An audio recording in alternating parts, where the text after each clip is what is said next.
What is up, everybody, or anybody, or nobody, whoever feels like tuning in here for a very random and impromptu little hangout session, as it's been, almost a year since I've actually done one of these on my channel. So I just felt in the mood. I felt like, why not? Let's get chatting. I haven't been on StreamYard in so many weeks now that it looks like they've added some new little features that I don't want to play around with too much here on the air and fuck something up. But yeah, cool to see. That's very nice. Yeah, but in terms of last time we did one of these here on my channel, it's been I think since July. I think here, let me look real quick. Now I'm curious. I gotta know. I think so. I don't know. I haven't done one this year, so felt like hanging out. We could talk about whatever you want. Anybody who ends up tuning in, feel free to chime in. We can talk about anime. We can talk about other stuff. We can talk about video games, which is what I've been pretty much turning this channel into, as much as, I mean, not on purpose, but I just I felt like, I can upload some stuff in regards to that because I really enjoy my video games when I get my free time. And I would like to live stream those ideally at one point, but my internet is still shitty at the moment, and it's just an ongoing fight to get it better. I actually wanted to try and stream when I was on the road I think I wanted to do that for Milwaukee when I was at the Game Bread Boxing a couple weeks ago, but I forgot my controller, so that didn't help anything at all. But could have done some Apex and whatnot live instead of the recorded sessions with my boy Gannon. But yeah, Russell Jamie is here. Good to see you, sir. How are you doing? He asks, have you seen the new Road to UFC brackets, and are you familiar with any of the names through your coverage of Asian MMA? I haven't seen the brackets. I don't think. I might have grazed over them. Let me see. Let me go to shout out to my man Chris Presnell. Let's go to his page real quick. I know he shared the names, but I didn't see matchups. I don't recall seeing matchups. Maybe. But let's see what he's got here, because Chris is on top of it for sure when it comes to Road to UFC. Quite a concept. Road to UFC is. I kind of wish that it got a little bit better spotlight than it does. Let's see. I might have to go to his Instagram here to find this, because I'm not seeing anything directly on Twitter. But I know Chris is definitely on top of this kind of thing, like I was saying. I'll let you know here, Russell Jamie. I'm looking as quickly as I can. Arichi Lang and Ayman Zahavi. That is a regular UFC fight, which is a pretty good one. Looking forward to that. I can't find him. He doesn't have them very openly accessible. If you could share with me, man, that would be that'd be great, and I will let you know. But yeah, they're not he doesn't have them as out in front as I would have expected. What are you doing, Chris? I'm calling you out. Yeah, so I can't answer that as appropriately as I would have liked to. Or what is this? No, something else. I'm just going to keep scrolling until anybody gives me something better. As he says, they should be there. Yeah, exactly. I would have thought. I'm sure, because this was very recent, right? Like last weekish. Oh, here we are. Wait, no, this is Wulin Fang. Okay, here we are. I got it. I found it. Road to UFC showcase bouts. Oh, these are non-tournament. Never mind. Okay, well, hold on. He probably has the actual ones here, but let's just look at the showcase bouts, which kind of annoying. Kind of annoying, isn't it? But in his third post, he says. Let me see here. Okay. All right, cool. Perfect. All right, let's see. Well, I'm looking at the showcase bouts first. We have at flyweight Topnoy Kuram versus, oh man, these names are insane. Niam Jargal, Tumendemberel. I believe I got that right. Mongolia. That's a crazy name, though. Never heard of him. Top Noi Karam. Unless that's Top Noi, uh, Tiger Muay Thai, which is the only Top Noi I'm kind of most familiar with, then I'm not sure who that guy is. But if it's the same guy, he's very good, and I'm looking forward to that. Sim K Zhang from Singapore in flyweight versus Peter Daniso, Thailand. Welterweight, we have Nuraji Tayalake from China versus Kim Han Sul, South Korea at welterweight. And then another welterweight, Chris Hoffman from the Philippines versus Yu Sang Hoon from South Korea. All right. So yeah, not super familiar with those ones, but those are the showcase bouts. Let's see. Let me look at the other ones now. All right. Road to UFC flyweights. The actual tournament. Ray Suruya from Japan taking on Ronald Siahan from Indonesia. I like the blend of countries that they're getting in here. Mark Klimico from Philippines versus Lee Jong Hyun, South Korea. And man, these names are pretty insane though. Jinusie. I kind of like that's a fun one. Jinusie from China versus Billy Pasilatin, Indonesia. This is, I think you just wanted to test my my pronunciation here, Jamia. And Sumit Kumar versus Choi Seung Gook. He sounds familiar. I'm pretty sure I know that might be the no, he might have been on Physical 100 with Sexy Amma. That's why that name sounds very familiar. And if it is, I'm going to look it up real quick. That's pretty interesting.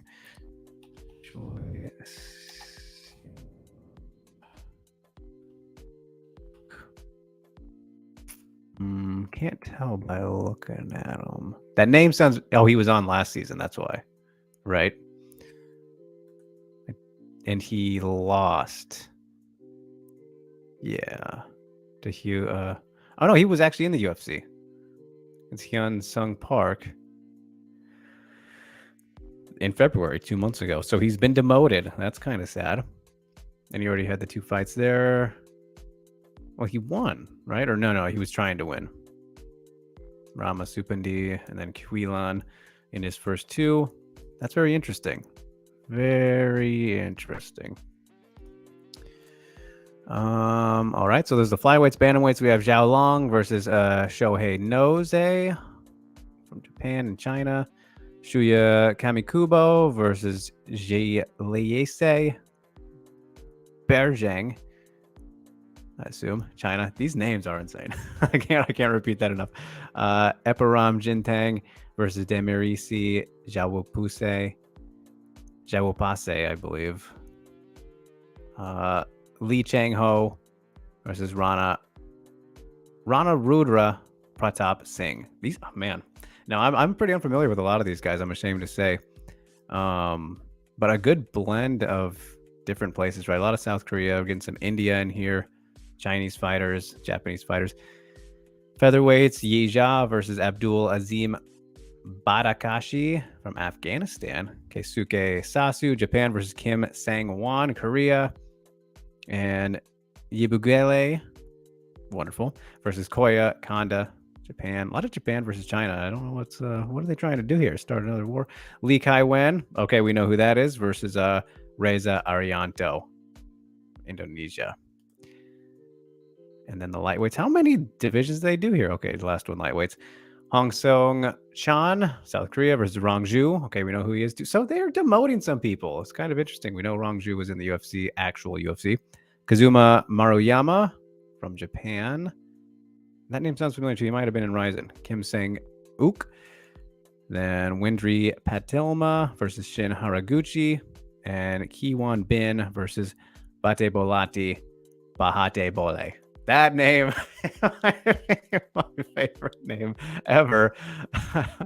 That looked like at a glance, it looked like it says Battle Boats. But that should be his nickname, because that is incredible. Bate Bolati Bahate Bole. That's his name. This is my new favorite fighter. I don't even know what he looks like. Haven't seen him fight before, but that is amazing. I love that. Yeah, I'm actually unfamiliar with a lot of these people, though. From Jamia. Glad you brought it to my attention. I wish that they had the giving some love to the women here. Nothing at all this season. At least they had the showcase bouts last time, right? But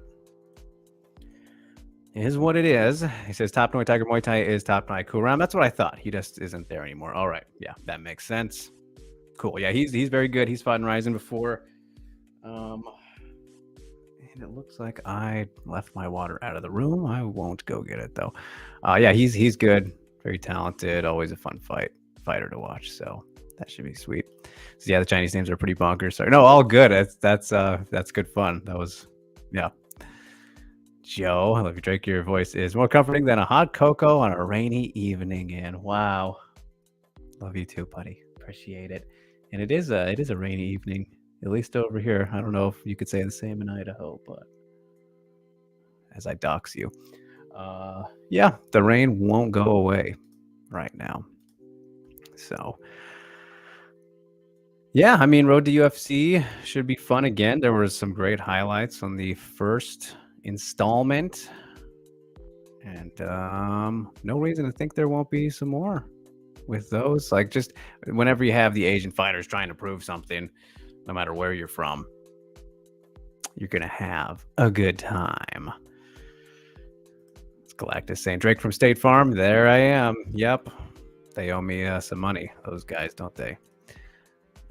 So should be good though. Of course, if you're just tuning in, we are not restricted just to MMA talk. Feel free to chime in about absolutely anything whatsoever. As I mentioned off the top, I'm doing the video game stuff here on the channel too, getting those uploads in.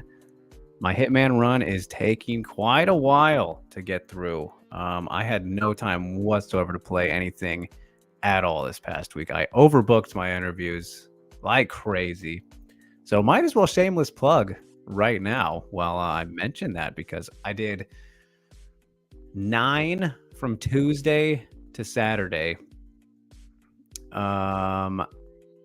Between, I want to say 4 organizations, like in terms of the fighters. It was a lot. It was a little bit too much. Just kind of ended up happening that way, though. We got it done, but it made for like no free time. I worked pretty much from this, just nonstop from Tuesday to pretty much the end of last night. And so we'll get back. Had a little break after that, and we'll get back to flowing here in about an hour or so. But yeah, dropping today over at MMAnia.com, as they all will be. Spoke to Alima McFarlane, the former Bellator champ. She is competing this weekend, Bellator 295, taking on Kana Watanabe. I was gonna talk to Kana as well, but just had no time with all the stuff going on, so I feel bad about that. We'll try and catch up with her after the fight, assuming she wins. If she can pull it off, I never like to bother people after a loss, depending on the situation. But yeah, we'll always, it's nothing personal against Kana. We love Kana around these parts, of course, waving the flags always. Spoke to Lima, spoke to Liz Carmouche, the champ, who's defending against Deanna Bennett, who I also spoke to. Spoke to Arlene Blanco.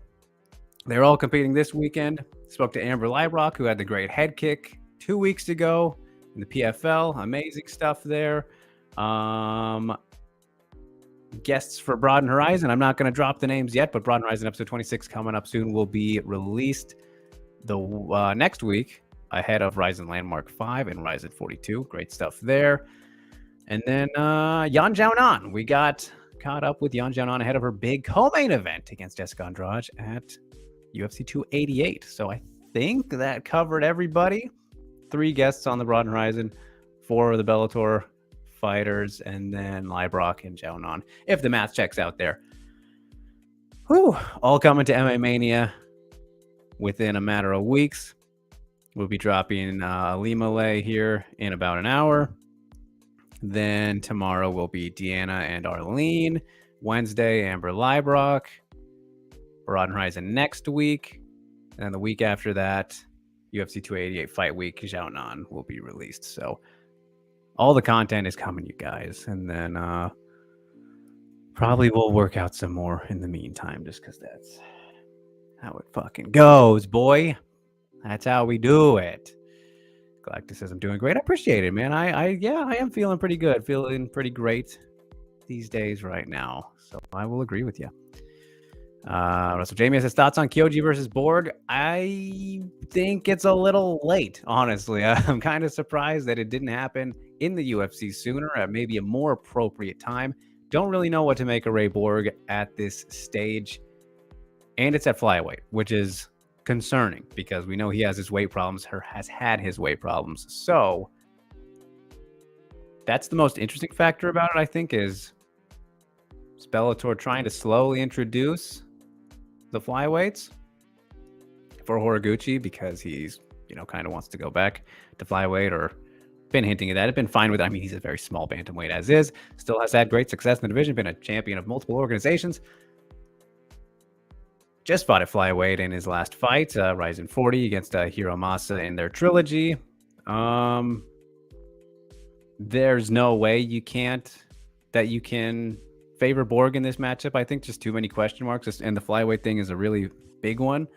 And level of competition fought since in recent years, just it's not too comparable. I don't think. I think Ray Borg has still been doing fine as a good fighter, but this is man, thrown to the wolves a little bit in the Bellator debut. I don't want to say it's the worst example of that, but it's a very tough debut, and even tougher because of the weight cut that he will have to go through, presumably. I mean, that was practically one of the reasons he got cut from the UFC. But we'll see. I'm looking forward to it. Always looking forward to Kyoji's fights. And if Ray can, he's a good addition to the roster, even if he can't make flyweight, which I'm not sold on that. So we will see. As Galactus says, the Borgs are back in town. This guy, all right. Yeah, I mean, he is. He's back in a major organization. So James says Amber's KO was great. Yeah, that was that head kick. If you have not seen it, go check it out. Should not be hard to find. Yeah, Amber Leibrock, I mean, is a bit of a career resurgence here. 4 wins in a row now. That's how she kicks off her PFL run. Tops the leaderboard. Great personality. It was really fun getting to chat with her. So look forward to letting you guys see that one. She said she kind of surprised herself. That wasn't the game plan, really, to strike with the better striker, at least on paper. Martina Yandrova, probably the most credentialed striker out of all the featherweights in the season this year. And she ends up knocking her out with a insane head kick. So, yeah, good stuff indeed. As Russell Jamie says, oh yeah, on the women in Road to UFC, Chris said there were plans for a women's tournament, but I think they wanted it at flyweight instead of strawweight for some reason. That is interesting. I mean, I don't think you can go wrong with either of those options. If you were to do either, well, I don't know. I would have liked to see flyweight, I think, just because to see what they could come up with, because it's no secret whatsoever in Japan specifically that there's no flyweights whatsoever. The only Japanese flyweights worth a damn, no offense whatsoever to the fighters that have competed there. The only ones worth anything are obviously Kana, who's in Bellator. So we can kind of take her off the list, because if you're not in a major promotion, then you haven't made it necessarily. You know what I mean? But anyway, it's her, Marin Nakai, who Deep Jewel's champion, of course, and Shizuka Sugiyama, who she beat to win the title. And they have they all have the most experience and all that kind of thing. So that's it. That is it for flyweight. There's 3 fighters, technically 2, because Kana is in Bellator now, and she doesn't have to worry about recycling through all this stuff. Look at Marin Nakai's last fight. What are we doing? Is what it is. So I would be curious to see what they could do and what talent they could kind of pull from everywhere, but there wouldn't be much from Japan. Marin Nakai does not want to be, and she shouldn't be, on Road to UFC, nor should Shizuka. They should both be signed to major promotions, whether it's PFL, Bellator, any of them, which they're all open to. Rin, when I spoke to both Shizuka and Rin, they were open to those ideas. no matter what North American promotion it was. It's fine with them. Just need the trigger pulled. As Jamie says, yeah, I think that would have been a problem. A lot of good fighters are tied down to the other promotions. That is also always a factor to worry about. Galactus says, do you watch Star Trek ever? The OG Borg are back. It's fitting that Ray Borg gets a big fight. No, I don't understand the reference. Not a Star Trek guy. It's kind of interesting. Like, I would probably like it because I really do like space stuff a good amount. I've never been into Star Wars either. Like, I don't know, something about, I don't know why. I guess I haven't just really given it a good chance, but like Mass Effect is maybe the greatest franchise of all time. One of my favorite playthroughs ever. And I've only played the game twice because I want my stories to be, you know, their own stories. I don't want to do all this shit. It has plenty of replayability, but it's like, I'm so locked and tied to my stories. So I've only done 2 playthroughs of the full franchise, except for Andromeda. I only did Andromeda once. Not that it was bad, even though a lot of people will say that.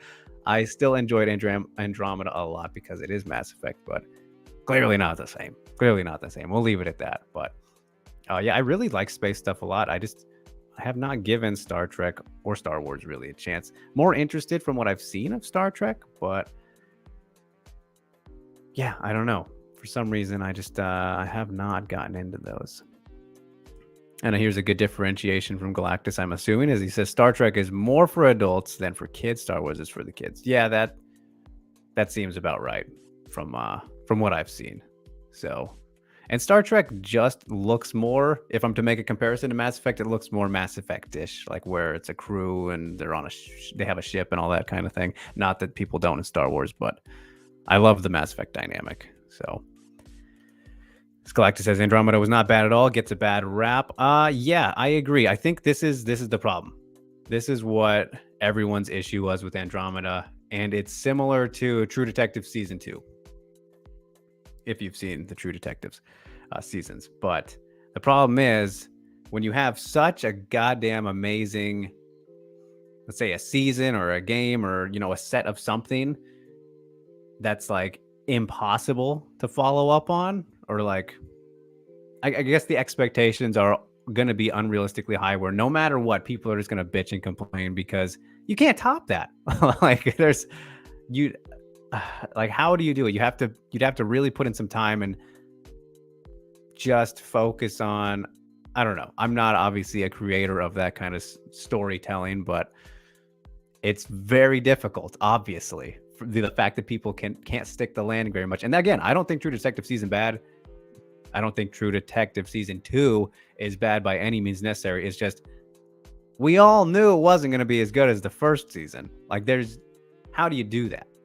But then it's kind of interesting because I do feel like season 3 it's arguably on par. It was very fucking good. But with Andromeda, it was like, yeah, there's no, especially the first one, the first game in a supposed kind of potential start to a new trilogy. Lower the expectations and you'll be way more satisfied, right? Like, it was still very good. And the combat, I think, was the biggest highlight of it. Not that I didn't enjoy the story, because I did think it was pretty good and solid. Like, wasn't as good though, objectively. But yeah, a fine game. Obviously, there were some issues too that maybe you could point out, little nitpicks, but I really liked it a lot too. It wasn't the best game by any means of the series. Probably the worst one, but that doesn't mean it was bad. That doesn't mean it was bad. The combat was great. It was probably the best combat out of all the games, honestly. It really was fun to play, in terms of the fighting and shooting, all that good stuff.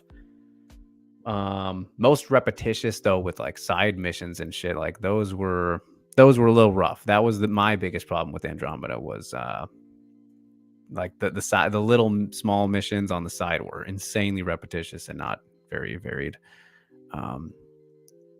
Galactus agrees, great point. That's why I always keep my expectation low for the new seasons of great shows. Yeah, you gotta, man. Like, be excited for sure. If you like something, be excited, be ready for it. But if it's following up something that really stuck the mark, You gotta be careful. Like, how many times can you do that? It's like catching lightning in a bottle.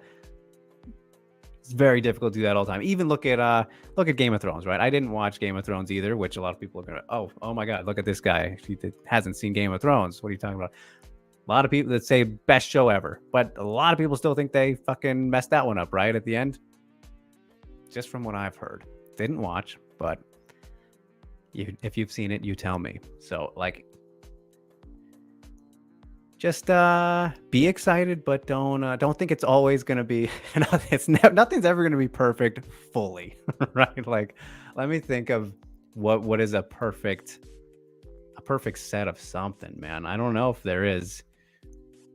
Like, yeah, I mean, I think that the Mass Effect trilogy is goddamn perfect, really. And I know people have their issues with the ending and whatnot, but my argument always for that is like, for the ending of Mass Effect 3, that is, like, what is supposed to happen? Everything was building to this. Like, it was one of those situations where that can only end a couple ways. Like that, as much as all the choices and options that we've had throughout the entire franchise, which is why we loved it so much, the Reaper War can only end with pretty much what they gave you. Like, what else are you gonna have as a possibility? I don't know. I've thought about it so much, and I'm like, I don't know how they could have satisfied people any better than kind of what was given. Like, nothing else made sense to me anyway. So that's just my own personal thoughts on that. Even though on my last replay I did find a fairly big or a decent sized plot hole that kind of bothered me when I played the Leviathan. This is spoilers for anybody who wants to. You know what? I mean, Mass Effect's been around enough. I want to talk about it. The Leviathan DLC. Like, because I hadn't played that the first time, and since it's DLC, it's kind of hard to, integrate that, I guess, properly. But the fact that the Leviathan could like kill the Reapers from anywhere in like the galaxy was like, well, if that you have them on your side, shouldn't you just be able to win this thing right away? I don't know. That was kind of, unless maybe that it was I overanalyzed it. I don't know. That's what it seemed like, though. They had that kind of ability. And so why can't you just end it there instead? I mean, they did end up helping, but not in the way that it seemed like they could just do it. So, yeah. But I cannot wait for whatever comes next with the Mass Effect relaunch, right? The next game that does come out. And I will just say right now, speaking of all this, like, yeah, I'm incredibly excited, but I'm not expecting it to be better. Have my hopes, as always will, but you just can't do that. You'll be way more satisfied if you have your expectations low. That's what I have learned. So, all right. Well, we are creeping up here on the 30-minute mark, and just a good little chat. I know, very sporadic, very random, so not too many people in here, but I appreciate you oh so much. Those who did tune in, chime in. I appreciate you even if you went back and watched this just to hear about what I could have been rambling about. But before we close on up for the day, Galactus going to close us out. Says great things ending always sucks. That is very true as well. So people were just upset, right, that it was over. So the finale of The Expanse was amazing. No spoilers, all right, but it still felt like they left us hanging, and it felt like a letdown. I mean, that's also kind of the thing. Just to finish off on the Mass Effect 3 ending again, is like there were still a pretty good amount of options, like with there's the 3 core options that you can do with finishing off the Reaper War and whatnot. But then there's the little details, like Shepard surviving. Like, okay, that's a pretty fucking big cliffhanger, depending on, what you do and whatnot. And we'll see if how that plays into things potentially for whatever happens next. But yeah, like just really good content coming to an end always sucks. So I think that's the best way to put it, Galactus. That's why people get so upset sometimes about certain great endings, which can't blame them, but at the same time, understand why you're feeling your ways. So, all right, you guys. Well, we will wrap it up there. Planning to WMA Mania is not dead, for those wondering. It is not dead, just kind of trying to find the right timing here to bring it back. Was thinking maybe tomorrow, but doesn't look like that is going to work out just for some other things going on. So maybe next week. Soon, though. Soon. Looking at next week mostly. So over on MMAmania.com and check out just everything we got going on over there, you guys. Appreciate you once again. And we'll see you soon. Until then, stay safe and stay sane.